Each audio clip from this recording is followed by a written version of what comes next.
Hey everyone, we're continuing with part 2 of Perfect Crown Episode 1, Episode 1. If you missed the earlier part, the link is in the description. And as always, this is just a spoiler recap. The full experience lives on the official platform. Okay, let's keep going. Tension from the previous confrontation still hangs heavy in the air. We see the Great Prince's unwavering gaze, a silent challenge to Sung Iju's defiance. This opening shot immediately reestablishes the power struggle, reminding us of the high stakes involved in claiming one's destiny. The Great Prince's rules are laid bare, emphasizing the strict hierarchy of their society. Notice how the camera frames him from a slightly elevated angle, reinforcing his authority and the oppressive weight of his decrees. Sung Iju's frustration is palpable, a clear sign of her rebellious spirit. Sung Iju's desperate plea to her father reveals her deep-seated desire for fairness and recognition. Her motivation isn't just about winning, it's about being seen as equal, a stark contrast to the Great Prince's dismissive attitude. But why does her father seem so hesitant to support her fully, even when her arguments are so compelling? The father's internal conflict is beautifully portrayed here. His desire to protect Sung Iju clashes with the harsh realities of their world, where even a small misstep can have dire consequences. The subtle shift in his gaze suggests a painful decision being made, prioritizing survival over immediate justice. The introduction of the new title for the Great Prince is a symbolic moment.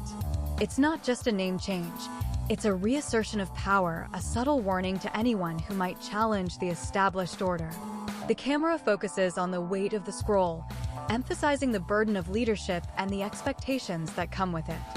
The Great Prince's declaration about politics and merchants reveals his cynical view of power dynamics.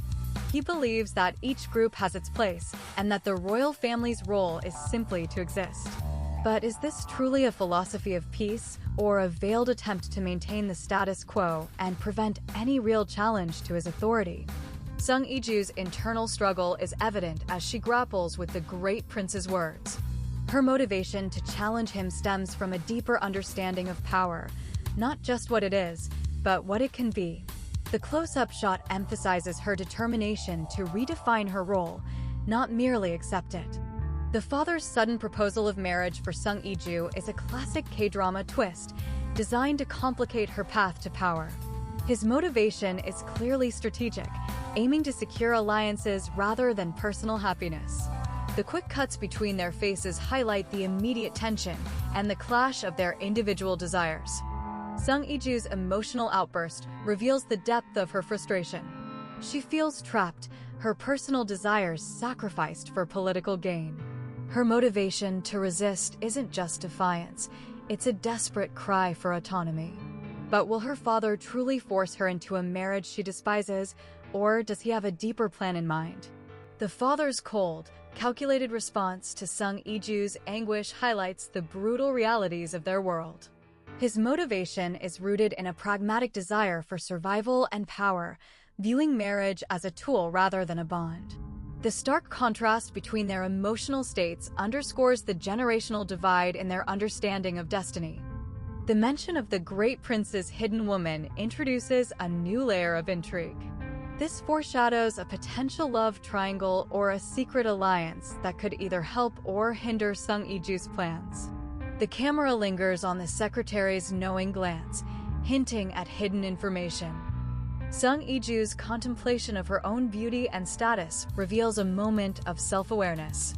Her motivation isn't vanity, but a strategic assessment of her assets in a world where appearance and lineage are currency. The soft lighting emphasizes her vulnerability, yet also her growing resolve. The secretary's blunt assessment of political marriages underscores the harsh realities of their society. Her motivation is practical, trying to guide Sung Iju through the treacherous waters of power. The rapid-fire dialogue highlights the urgency and the lack of sentimentality in their world. Sung Iju's defiant declaration about not wanting to marry a nobody reveals her ambition and pride. Her motivation isn't just about status, it's about finding a partner who matches her own formidable spirit. The strong visual of her standing tall emphasizes her refusal to settle for less. The secretary's revelation about the great prince's hidden woman being a spy is a shocking twist. The great prince's dismissive rejection of Sung Iju's request is a clear power play. His motivation is to assert dominance and control, reminding her of her place. The sharp, almost violent sound design accompanying his refusal emphasizes the finality of his decision, leaving Sung Iju in a precarious position. Sung Iju's sudden, confident declaration to marry the great prince is a breathtaking reversal. Her motivation isn't surrender, but a strategic move to infiltrate his inner circle and challenge him from within. The dramatic music swells, signaling a major turning point in their power struggle. The great prince's stunned reaction to Sung Iju's proposal is priceless. His motivation to accept, despite his initial rejection, is likely driven by a mix of surprise, curiosity, and a desire to control the situation. The close-up on his face reveals a flicker of uncertainty, a rare crack in his formidable facade. Sung Iju's quiet moment of triumph, despite the complex circumstances, is a testament to her resilience. Her motivation to push forward, even through personal sacrifice, is fueled by her unwavering ambition. The subtle smile on her face hints at a deeper strategy, a hidden strength that will surely surprise her adversaries. The final montage, set to a soaring K-drama ballad, encapsulates Sung Iju's journey from defiance to strategic acceptance. Her decision to marry isn't a defeat, but a calculated move, driven by her core motivation to secure her place and protect her future. This ending leaves us with a powerful message. True strength lies not in avoiding the game, but in learning to play it on your own terms, even if it means sacrificing your heart along the way.